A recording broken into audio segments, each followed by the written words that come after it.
আপনারা ইতিমধ্যে শুনেছেন এই যে 70 বছর আমাদের নেতা কর্মীদেরকে কত কষ্ট দিয়েছে এই সরকার, হাসিনা সরকার। আমারে প্রায় 150 মামলা দিয়েছে, আমার জায়গা জমি দখল করেছে, উত্তর 11 নম্বর সেক্টরে আমার মার্কেট দখল করছে।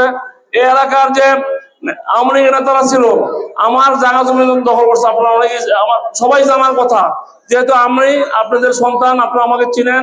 আল্লাহর রহমতে শেখ হাসিনার পতনের পর সব দখলদাররা নিজেরাই চলে গেছে।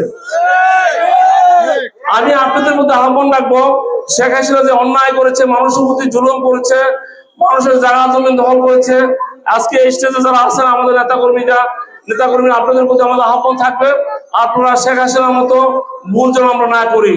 শেখ হাসিনা যে ভুল করেছে, এই অন্যায় করেছে, দখল করেছে, গুম করেছে, হত্যা করেছে, সেই তাদের সেখান থেকে শিক্ষা নিয়ে আমাদের আগাইতে হবে।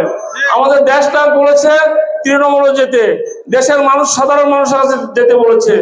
শেখ হাসিনা কিন্তু দিনের পর রাতে করেছে।